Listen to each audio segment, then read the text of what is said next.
Good morning, everyone. John McEwen with the New Jersey Theater Alliance and the Cultural Access Network. Welcome to today's final Access Thursday Roundtable of the season. Can you believe that we're in May already?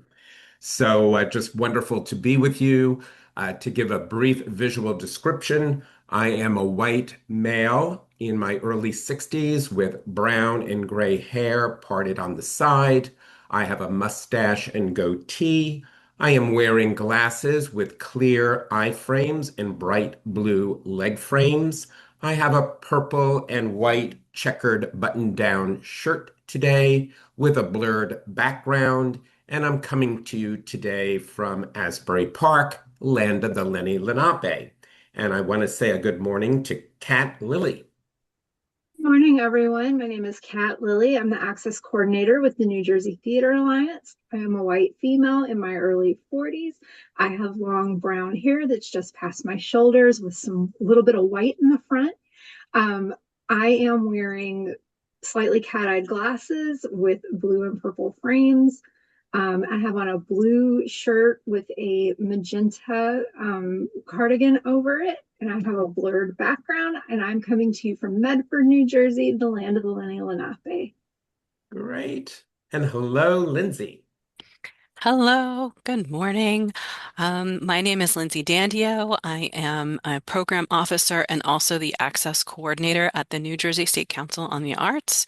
And to provide a visual description of myself, I am a white woman. I'm in my late 40s.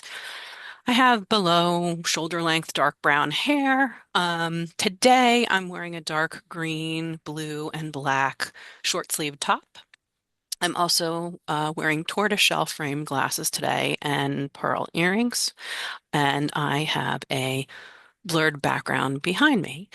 As you know, access is a priority for the Arts Council, and we are pleased to partner with the Cultural Access Network to provide today's peer wrap-up conversation to a great season of Access Thursdays for the cultural community. I also can't believe it's the last one, as John has stated. But I'm really happy to share this space with you today and to see everybody today.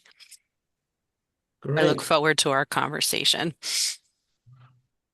So, as you know, we don't have a specific topic today as we typically do. We started, I guess, a season or so ago, just utilizing the last Access Thursday roundtable as an opportunity for all of you to come and share with us success, what's working really well and you're excited about in with regards to access at your organizations. What challenges are you still facing that we can work on together as a community? So this session is really for all of you. So we open it up to the floor. And we have a smaller group with us today. We typically have a little bit of a larger group, but certainly, raise your hand, and we love to get the conversation started. So, anyone have something that they'd like to kick us off with?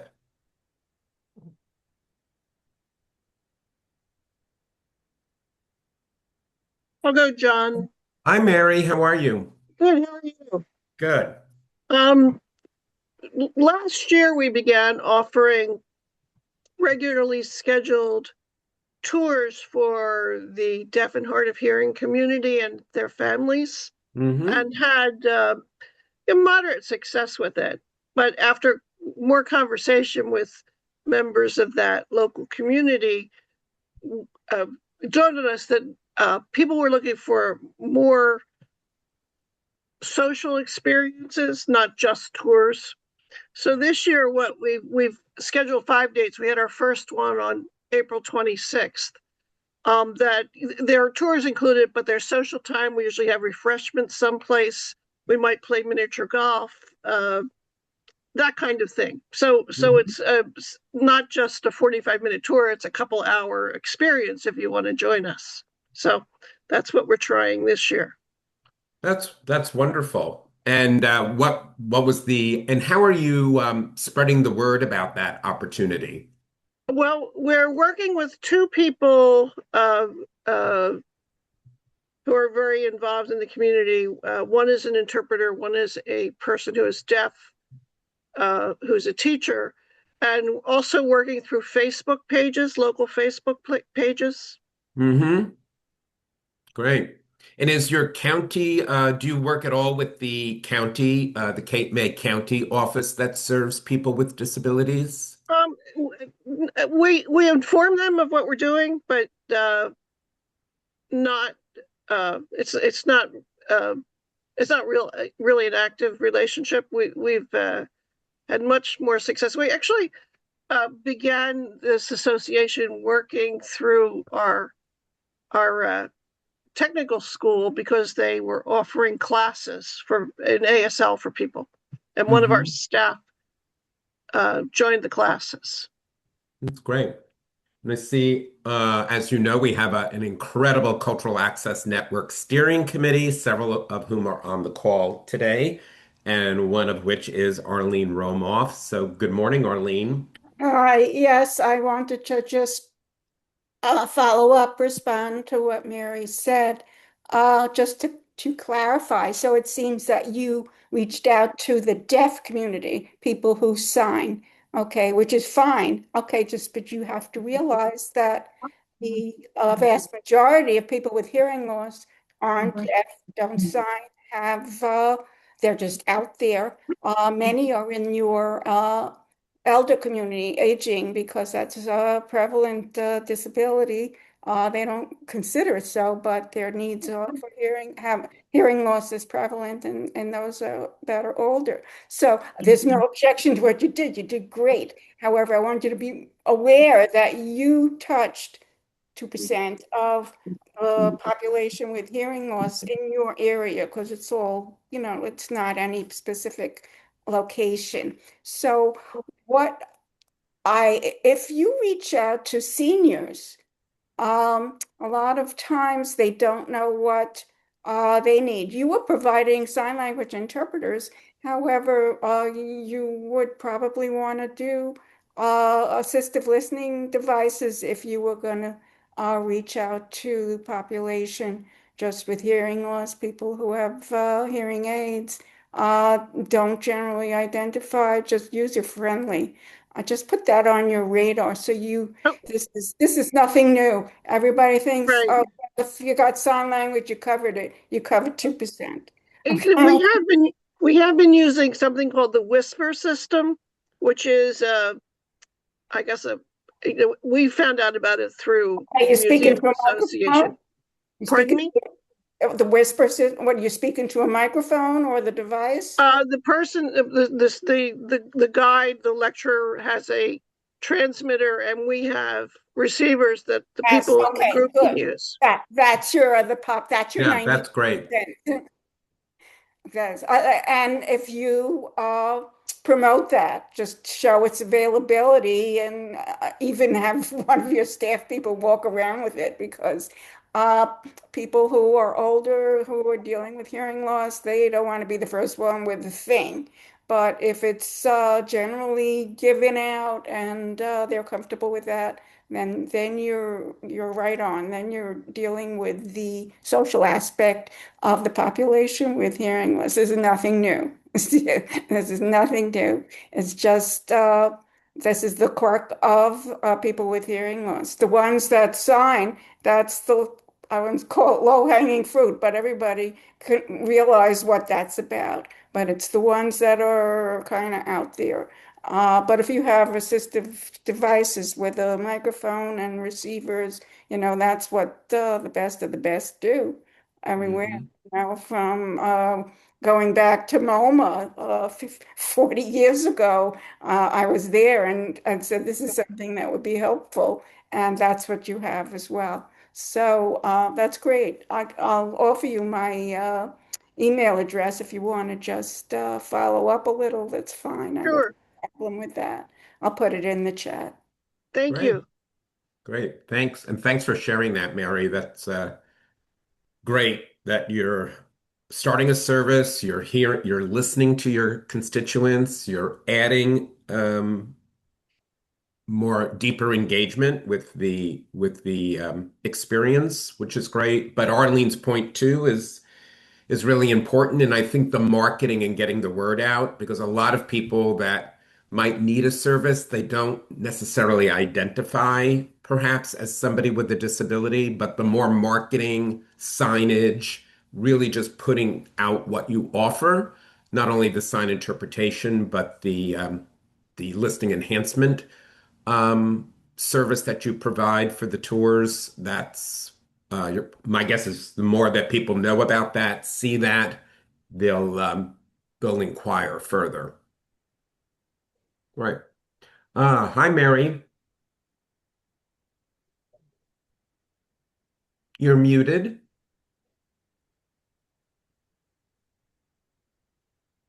Yeah. All right. I'm unmuted. Grand Rising Yep. to all. Just wanted to offer, I'm more northerly than her group, but still involved in what's going on here. So if we were able to be added to her list, I could put it on the Arts Ed Newark, um, what do you call it? Our Oh, board. When onto we your send mailing it, list? yes, we could Yeah, great. push it out from the north side because people travel to the south because of summer and the beach That's and right. so we could put that out for them if she would send the information to us, we could, have the people know you don't have to worry about not being accommodated because we're working to accommodate all.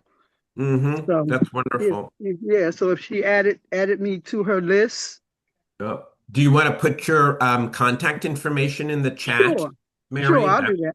that would be I'll do that. great.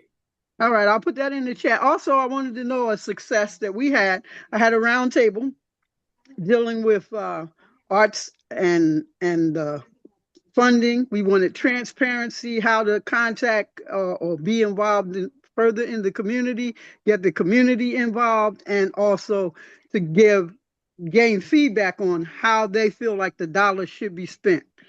How do Hmm. we how do we hold on to the dollars that have been captured and add to the dollars that we need?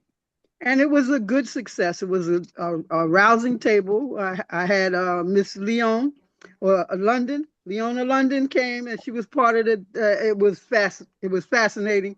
We all gained information from each other, and I'm going to try to follow up and carry it further. So you may hear about this again. But it's Sounds dealing with wonderful. transparency because no budget that I've seen has a line item that said these are the dollars that are spent for art.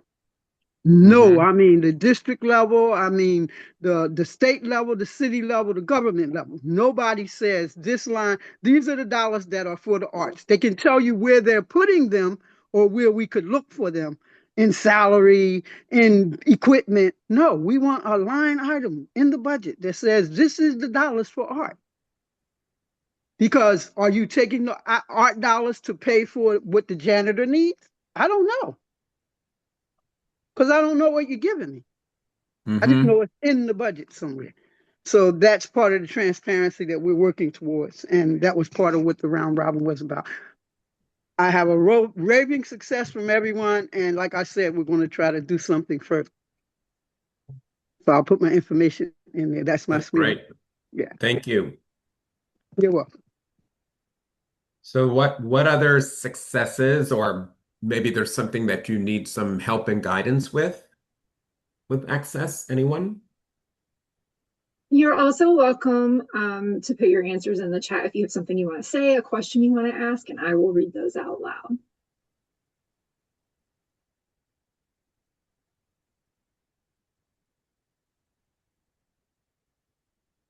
I know it's this beautiful spring-like day that you all want to get outside, I'm sure. Oh, I think Steve has a question. Oh, hi, Hi, Steve. yeah. Hi, everybody. So one of the I think it's the last roundtable, there was a discussion about programming for people with dementia, and that what I took away from it was that some of the circumstances that we set up for relaxed performances are also a good accommodation and a welcoming environment for people with dementia. And I just was wondering, and I can't remember if this got covered. I mean, is it recommended that a single relaxed performance could appropriately invite both of those populations. I guess I'm just wondering the experience anyone has had with uh, promoting a single relaxed performance and reaching out to both the community of people with dementia and Alzheimer's and people on the autism spectrum and caregivers. I believe let's see, yeah, the Zimmerle's not here, but the Zimmerle Museum does do both. They send out that opportunity to a variety of groups. Um, so, because so much of what you would do for one also benefits the other. And we're actually going to be we're going to be speaking with the Montclair Art Museum and Paper Mill. We're just going to do a video of of both organizations, just for them to share what some of the steps that they go through when they prepare their organizations for a sensory experience, and how do they train their staff, what adjustments do they need to make to their environment for those opportunities. So we're going to have a short education video, and we're tape that next week, and then it should be up on our website within a month or so. So we'll be able to share that with Great. everyone. Great, thank you.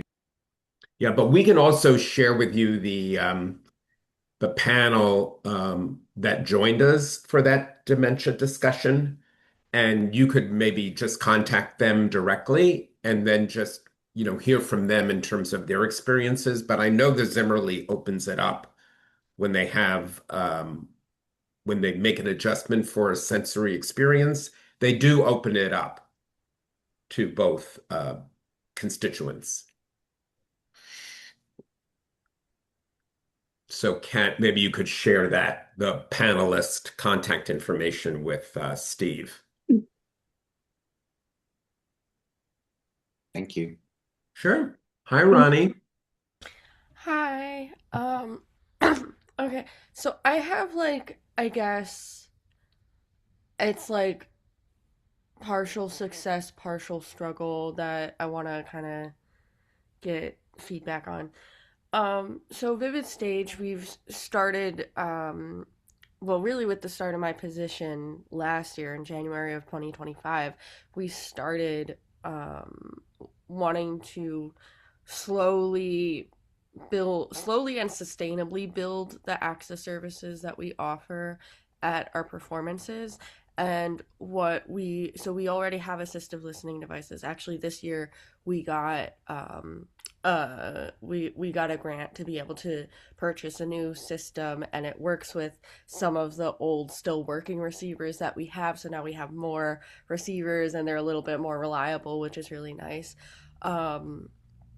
So we already had that, and obviously now we've kind of improved upon that. We got a new set and everything. But then the other thing we started with was providing audio description at our performances. And last season we started with In the Mix, and we were very gratefully given we were very grateful to receive the micro grant for the audio description from the Alliance. And for In the Mix, I had reached out to local organizations in the community, such as the National Federation of the Blind of New Jersey and the New Jersey Council of the Blind and Eyes Like Mine, and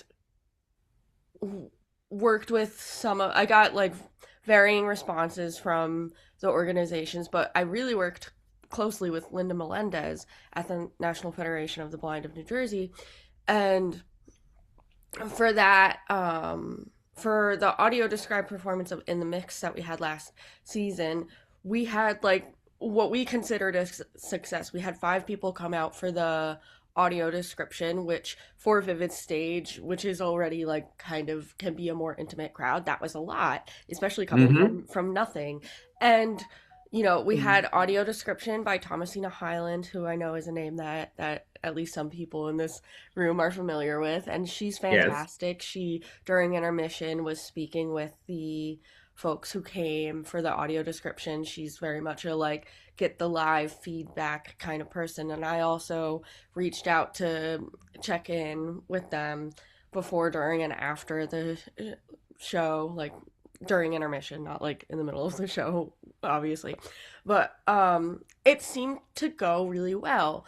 And even after the fact, after you know, I think some at least one or two people who had come to for the audio described performance of In the Mix even posted to social media that they really enjoyed it, that it was a really positive experience for them. And then fast forward to this season, where Laura and I especially, we were thinking of how to continue expanding the way that we do our outreach for these services. So, on the one hand, continuing to offer the services, again, that's part of the trying to roll out these things in a sustainable fashion. So this year, we thought about trying to add on more services, but then with things like budget and time and all these other factors, what we decided was we would focus first on making sure, like, we got the new assistive listening system, and then we wanted to provide an audio described performance for each of our main stage shows, and kind of make sure that we're good on that front, I guess. And Mm-hmm. so I reached out to a lot of the same folks that I did for In the Mix, and even got to have some further conversation with a couple other organizations than I had for In the Mix. So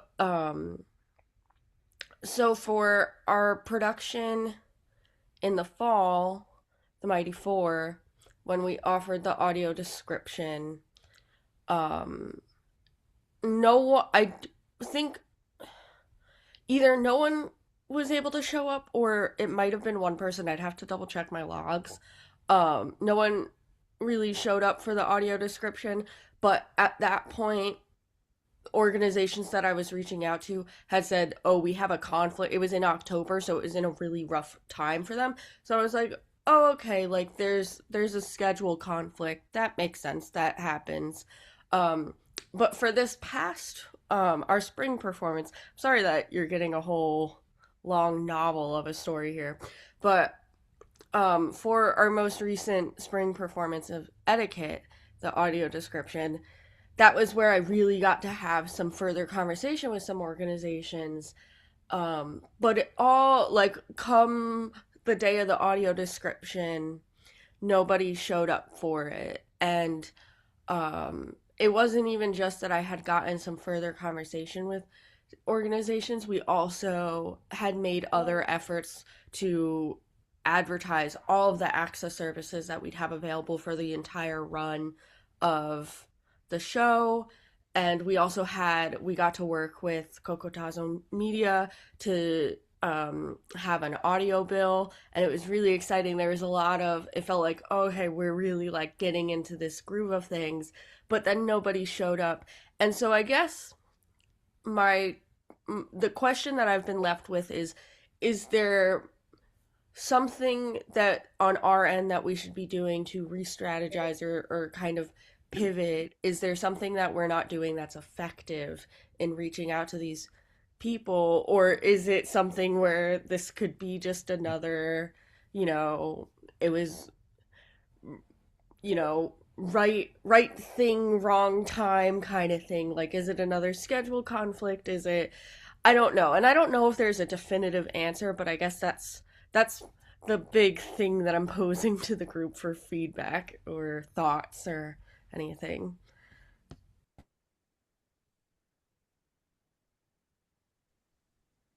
Sure. One thing that I could, sorry, I'm just having, can you hear me? Yes. Yes. Oh, okay. Yeah, I had my Zoom had a hiccup there. Um, One thing that you might, since you had a good turnout the first time, you might want to utilize some of those patrons that had a good experience. And obviously, of the five folks, it seemed that you had some really good feedback there and response. I would work with a couple of them to serve as your ambassadors to spread the word. I think when folks hear from other members of their community who are lifting up what you're doing, um, that can be extremely helpful. So you might want to consider partnering with a couple of those folks to see if they would be willing to um, help you spread the word. So the messaging is coming not only from Vivid Stage, but it's coming from patrons that are benefiting from that service. So that might be something that you might want to try is to engage the patrons in helping you spread the word. I'd love to hear anybody else have some thoughts for Ronnie. In your building, when you showcase your shows, do you have a place where you uh, how can I say, give a splash about what it is that you do for the community, to let them know when we have this show, this is provided for you, so they can not just read the billboard and see what the show is about. They can also note in bold that this is for you if you choose to use this service. Have you Yeah. tried that? Yes, we actually did try. That was another thing that we started this year. We got signage to have in the lobby, kind of like right when you walk in. Essentially, I guess, um, you know, I guess depending, there's two different ways that people can enter the lobby, and there's probably one way that it's more visible, but it's definitely pretty like prominent and visible. It's something where you can see it once you're in the lobby, and I feel like I feel like I saw people looking at it, but then like there wasn't, again, there is still, I am curious with some folks, because I think there's also a good chance that in our audience there are people who might benefit from services that we provide but don't feel the inclination to ask for them, because I know that can be, sometimes the asking for an assistive listening device or things like that can be kind of its own hurdle. And obviously, I'm not gonna jump at anyone and be like, use this. Like, it's Mhm. definitely a personal choice. But in a lot of our efforts, we've been trying to normalize and destigmatize any services that we offer as much as possible, so that maybe, down the line, if there are longtime patrons that we have that are like, you know, might benefit from something and just have been not feeling ready to ask for it, or not knowing to ask for it, or things like that, we want to make sure that um that's also something that we're keeping in mind. I don't know if that makes sense. We Hmm. have a suggestion from Lee in the chat. It says Lee says put the information on your website and have box office notify in-person sales and on the phone access services available. That is what we do as internal marketing. Hmm. That's a good suggestion. And Rana, you can always, when people make a reservation for a ticket at Vivid, you can always be proactive and ask folks if there was a service or an accommodation that Vivid Stage could provide to make their time at Vivid Stage more accommodating. For example, we have listening enhancement devices. We offer audio description for anyone who's blind, low vision. You could just give some examples. And again, by you asking and putting it out there, individuals might feel more comfortable making a request. than, as you said, maybe volunteering and requesting it on their own. So that's another in a script that you could provide your box office staff. You could just add that line when somebody's making a ticket order.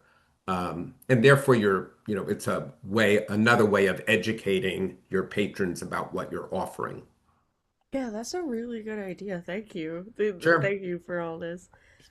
But I would definitely go, and it definitely, I think the fact that you had five people, your first shot out, I think is great. You do need to start and then build.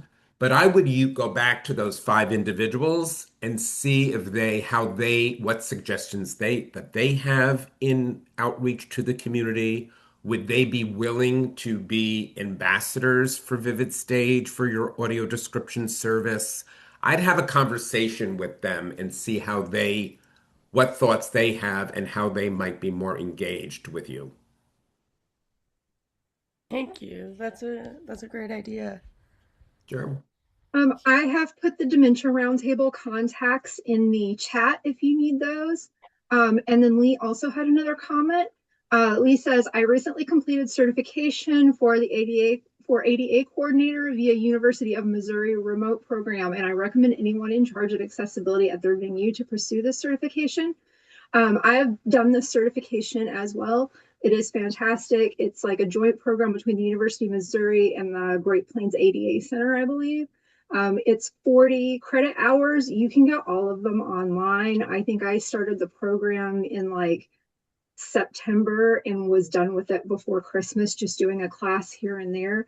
It's very easy to get all of the credits, and then there is an exam at the end. The exam is completely open book. You're allowed to look things up on the internet. And it's got a lot of really useful information, and a lot of the information is free to people that are outside the course. And so those resources are available. If you would like more information, please feel free to email me, and I'm happy to talk with you more about how I got all of my credit hours online, and any other information that you might need for that. And I'm also going to put the link for that in the chat as well. And Kat, is there a fee for the course? There is. It is $300. Right. And it's $300 and you have 3 years to complete the coursework. Oh, okay. I didn't realize you had that. Oh, I And didn't then realize there is they had that kind of uh, timeline. and then there is like a renewal fee. I believe once you get the certification, you're certified for 3 years, and then you have to do 10 credit hours to renew it. And I think it only costs like $25 to renew. And then once you've done it after the 3 years, then I think the next one is like 10 years or something that you have to, Oh, it's a very long time. But it's very easy, again, to get those like continuing education hours online through the hmm Great Plains ADA Center. And the Great Plains ADA Center has webinars all the time that count towards those credits and towards those renewals. Yes, great. And they're really good, those webinars. Mm-hmm. Yeah. Great. Arlene? Yes, I was just wanted to follow up on the audio description for people with vision loss. hmm Um, since those people who need it would not be in the auditorium because they don't know about it necessarily, I always like to think that there's this comment in the chat as well to publicize it to everybody. Uh, Right. uh, I like curtain speeches in the beginning because then you have everybody's attention. That may not go over big with other people, but that tells everybody, you don't know who's sitting at home, not coming with a family or other friends that could benefit from it. So you're like hmm throwing it out there. And to do that, you just have to throw it where it can reach as many as you can. To me, that's a curtain speech for your audiences. But, because they're not going to necessarily read posters or websites. They may, but my vote is to get it out to the general public because that's where the word of mouth will get to the people that need it. hmm Thank you. That's really insightful. How do you know grandma's home can't come? I just, That's right. Yeah. Yeah. Other thoughts, questions? I just had a follow-up for Cat Lily. Cat, this is Mary. I wanted to ask about the training you spoke of. Could you give the info? I know you gave the ADA information. I think you mentioned it's a school or something, a certain school that has Yes, a program. it's the Could I get University. It's the University of Missouri. so all of that, the information that's in the chat right now, that I need is in there. Yes, if you click on the ADA coordinator certification link that I put there, it will take you to the certification and it will give you all the information. It's administered through the University of Missouri College of Arts and Sciences, Department of Architectural Studies, and the Great Plains ADA Center, and it'll Oh, have that's all the that part I was information saying. on the Great. website. All right. Mhm. Thank you. Thank you so much. Yep.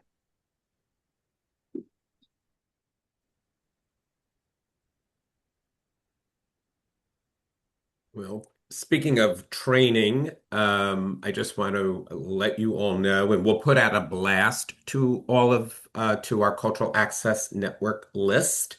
But we do have the Kennedy Center's Leadership Exchange in Disability and Arts Disability, known as LEAD. That is actually coming to our area this year. It travels around the country. This year, it will be in Philadelphia from August 11th to 14th. And this is a wonderful international conference. Close to 1,000 people attend, wonderful sessions and networking opportunities on all areas of arts access. And it's always a wonderful learning experience. I've been going most of the 26 years that it's been available. I think I missed 1 year. So I just have to say, if that is something that you have the time and interest and resources to attend, it's a wonderful gathering of folks. So I will make sure that we spread that. The registration just opened the other day. I will make sure that you all get that information and encourage you, if you can, join us. The Theater Alliance, we're happy to be one of the co-host organizations this year, along with Artreach, our colleagues over in Philadelphia. So we do hope to see you there. If you have any questions about LEAD, many of us have gone for some time now. Kat's been, Lindsay, myself, Beth uh, Pavor, who's on our Cultural Access Network committee, who's on today's call as well. So we really recommend, we want to see as many Jersey folks over there as we can because it's nice that it's in our backyard this year. So I don't know, Beth, if you wanted to share something about it. Hi, this is Beth. She, her, mature white woman with short gray hair and wearing a black t-shirt. I apologize. I didn't get on this call till 11 o'clock. Okay. Yeah, it's a great opportunity to just network and to just find out what people are doing around the country and actually around the world. And I mean, besides the workshops, as John says, just to kind of see other people. They generally have a lot of new people coming in. So it's a great opportunity to ask questions and just to also see. I mean, one of the points in accessibility is not to reinvent the wheel. A lot of people are doing a lot of great work around the world and to kind of learn what's already happening in other places. It's a great opportunity to kind of reach out. I mean, I know John has kind of brought in speakers who have done presentations that lead to kind of speak at, different sessions here, different sessions with the CAN committee. But I mean, we have so few opportunities to meet other people doing the kind of work that we're doing. Mm. And this is the one shot we have. It's one time a year that everybody gets together who is like-minded, and it's just a very kind of safe communal space to kind of network with your peers. in this area, or if they're not yet your peers, to kind of learn what people are doing. And there's so many newcomers that go every year, so it's a really open, welcoming space for people that are learning and trying to ask questions. So as John said, it's in your backyard. I would encourage, you can go for a day, you can go for 4 days. They'll have the conference schedule up relatively soon, so you can kind of see the different sessions that are being offered. So, look around, but it's just a great opportunity to meet people. And it has there'll be a lot of vendors there that provide various services. So that's always very, really rich and helpful as well. So we do hope to see you there, but I'll make sure we get out the link to the entire cultural access database. So you'll see that in the next day or so. And I did also just drop the link in the chat. Oh, perfect. Thank you. Mhm. And then, of course, if you haven't registered, we want to see you at the Cultural Access Summit. Can't believe that another one is coming around the corner on Thursday, May 28th, at Grounds for Sculpture. We thank everyone at Grounds for Sculpture for their continued partnership for this gathering. In the morning, there's going to be a wonderful panel on universal design and access. Really, if you think about accessibility, everything that we do in the name of access actually benefits the larger community, right? So this is going to be a wonderful conversation in the morning, and then there is an awards luncheon in the afternoon, recognizing organizations that have provided leadership and innovation in moving cultural access forward. So we do hope that you'll be able to join us for that. We sent out already a few announcements to register for the summit. Kat, maybe you could put a link in there again. On top of it, I Um, already did. but we do hope to see you there. It's always a wonderful day to be together.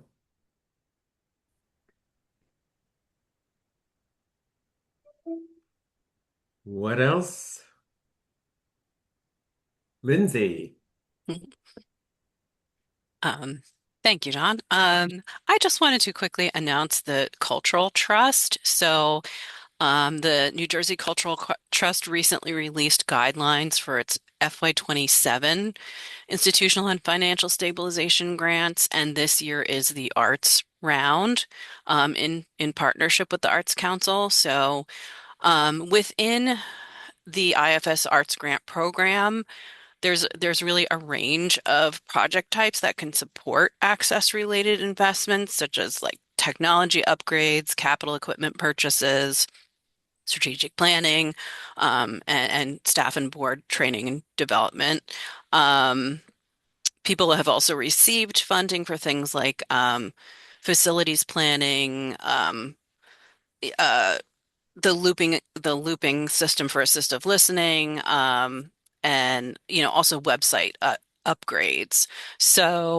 Just something to be aware of with that is that in order to be eligible for that opportunity, organizations must be first designated as qualified by the New Jersey Cultural Trust. And I believe there's a list on the Cultural Trust website of organizations who are currently qualified. So if you're not sure if you are qualified, I would take a look at that list. But I would also, the deadline for qualification is June 8th, 2026. Um, and I will put some links in the, thank you. Thank you, Kat. Yeah, Quick, I was Kat. going to throw some, she is. I was going to throw some links in the chat as well. I'll throw a couple of links for contacts in there too. But yeah, just so the two deadlines to be aware of are June 8th for the qualification and July 30th for the actual application that is due. Yeah. And also to keep in mind that if you received qualification before, you just want to make sure that you're current, because it doesn't, you do need to Yes. get your qualification renewed every 3 years. So just, again, as Lindsay said, you can check the site to see if you're current.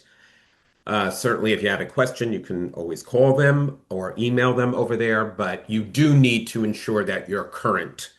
And if your qualification is up, I think within 6 months or so, you want to requalify now. Um, so that's and it's very, very pretty straightforward and doesn't take long to submit. But you do need to submit it because they have to run your qualification application and then present it to their board, and then you're notified. So there's a couple of steps there, but it's a relatively it should take you 10 minutes. It's very quick to get requalified or to get qualified initially. Yeah, but just don't assume because you got qualified once, you're good to go. You do need to get requalified every 3 years.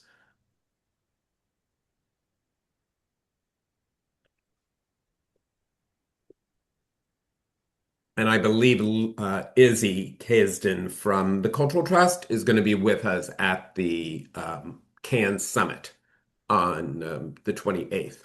So you'll have an opportunity to chat with her then, and she'll go into a little bit more detail.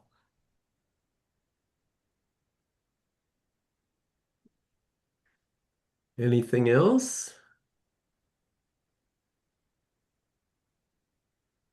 So a few reminders. We do have listening enhancement devices that can be used for listening enhancement as well as audio description. And we just got a grant to purchase some more equipment to be of service to the field. So you can borrow those from us and make those arrangements through CAT. You just have to fill out a form with CAT, and then you do need to pick them up, which they're over at NJ Rep in Long Branch, and then, of course, bring them back. But we do, just a reminder that we do have those devices to share with the field, and we'll be purchasing some more since lately, there's been a big demand for them. So I do just recommend that if you need those to reach out as early as you possibly can. I do try to accommodate last minute requests as much as I can, but more and more people have been reaching out to borrow the devices. So if you reach out at the last minute, I can't guarantee that we will have them, but I will do whatever I can to make it work. yes, Arlene? So you said there's been for assistive listening devices specifically. Yes, yes. Hmm. So there's a demand coming. Oh, A that's lot of organizations are asking for it. I think they're remembering that we actually have them, which is good. Yeah, the yeah, no, equipment is down that's a lot. Yeah.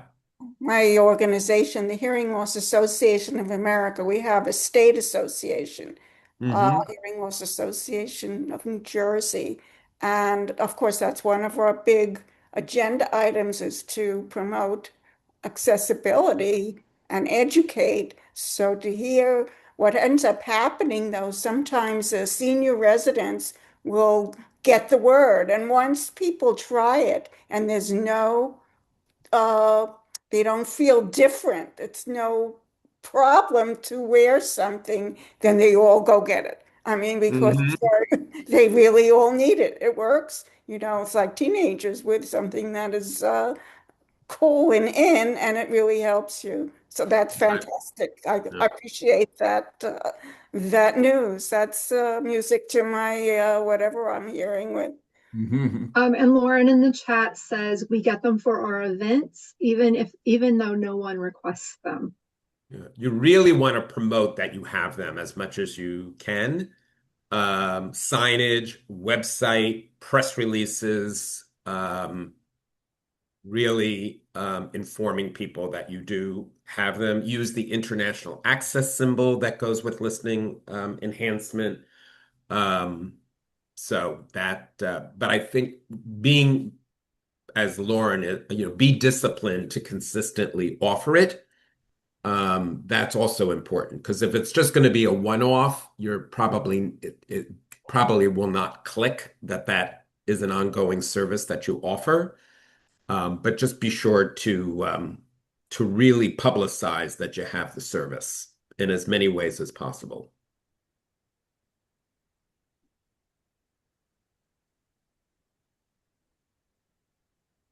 Anything else? Yes, Heidi. Hi everyone, how are you? Good. It's been really nice to listen to everything that all of you have shared today. I'm wondering if anyone has so we did the Mid-Atlantic Arts self-assessment last year. Jacqueline Wood, who's also on my colleague here, who's on the conversation with us, led that effort. And out of that and I totally recommend any of you to do that if you get the opportunity. It was wonderful. So we have a performing arts center, and we identified a number of things that we're working towards. And one of those was making sure on our advisory board that we had actually someone from the disability community as part of that. So she's been very, very helpful with reaching out to her contacts about different programs that we've had. And similar to Ronnie's experience, we've had family shows that have a relaxed performance. And so the second, show, we spend time setting up spaces, et cetera. And we don't have that many people taking advantage of it. So we were hoping that, this year, with her help, maybe in reaching out to some of her contacts, that maybe we would have more people taking advantage of it. And I guess I just wondering also, same thing as Ronnie, but for a different kind of thing. If anybody has any more suggestions or, for trying to reach out to that particular group, because, it's kids.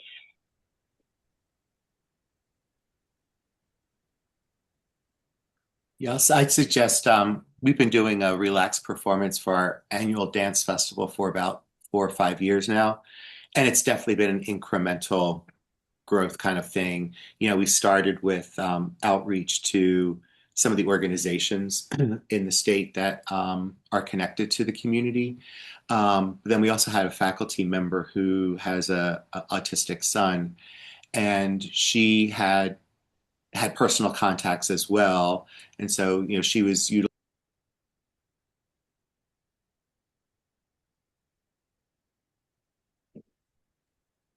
I don't have any sound. Oh yeah, that went out for me too.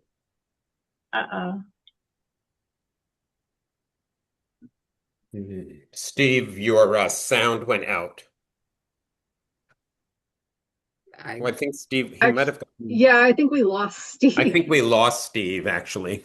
Oh, it seems like he dropped completely from the call. I'm sure he'll come back in. I'm going to read this comment from Lee. Lee says, it may be helpful to create a social story on your website. We recently partnered with Culture City and have found an increase in neurodiverse patrons using our sensory bags, including noise-canceling headphones and fidget toys.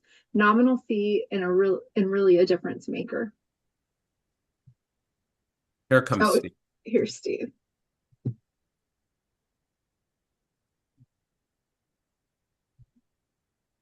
Welcome back, Steve. Hi, Steve. Welcome back. My other laptop just died. So I think I mentioned the organizations that we've been trying to connect with, and then who are faculty members, personal networking. But we have found that it's just grown and grown and grown each year. And I think word of mouth, I think people have come, they found it is truly an environment that worked, for their family member or the people in their group. It does feel like some of the information has gone a little viral on social media as well. Yeah, I think so. You just have to expect it's just going to be incremental. And then it has been a growing success. And so we're instituting it for our biggest theater performance this year as well. We'll be doing a relaxed performance for that show, which happens to be a family-friendly show as well. So I think it's patience and I think well, the other thing we do too is we capture anyone who came to the relaxed performance, whether they came specifically for that reason or not. And then we do a special email outreach to those patrons who came to let them know we are doing it again, and we hope that they'll join us. And I think so it's a lot of different ways of trying to just build on what came before. And now we're going to plan to do that same strategy for inviting the dementia community in to those same performances, since we've learned that those are similar conditions that serve that population well. So we'll start the same way. I know there's from the workshop that Can did, there was a contact for a statewide organization that we would get word out. They said they were really active in communicating to their community, and so that's a really great start. But there are communities in our local area that we will likely reach out to and just kind of, again, build. It'll be probably a small group at first, and then hopefully it'll build out from there. Thank you so much. I haven't seen you in a while, Steve. And thank you so much, everyone else. Lee.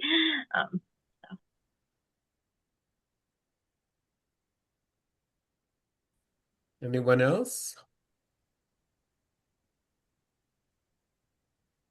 So I think Kat is going to drop a poll in there. We'd love your feedback. We also were in the process of planning the Access Thursday roundtables for next season. As you know, we do those December through May. They're typically the first Thursday of the month. So we're going to stay pretty much with that schedule, but you should be receiving those in the fall, the dates and the topics. So just be on the outlook for that. We'll send you the information on the LEAD conference that's happening in August in Philadelphia. We also hope to see you on May 28th for the Cultural Access Summit at Grounds for Sculpture. And if you need anything over the summer as you're continuing to work on accessibility, just whether it's the summer or throughout the year, just a reminder that Lindsay, Kat, and I are here for you. So please don't ever hesitate to reach out. If we don't know the answer, more than likely, we know somebody who does. We have an incredible Cultural Access Network steering committee, which we want to thank all of them for their wonderful time and guidance that they provide our work.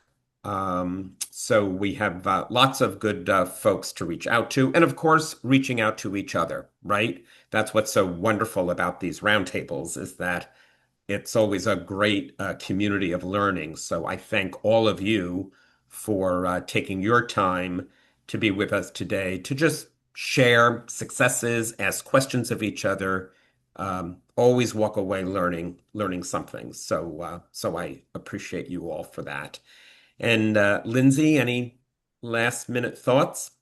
I just want to echo the thank you. Thank you to everybody who shared and participated today.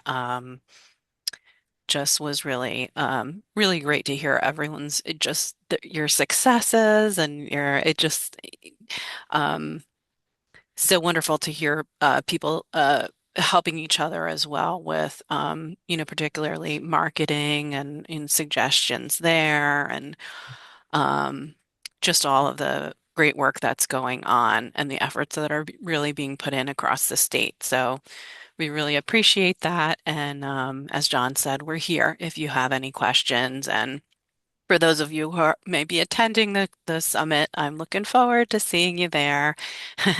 Looking forward to that day. So thank you, everybody.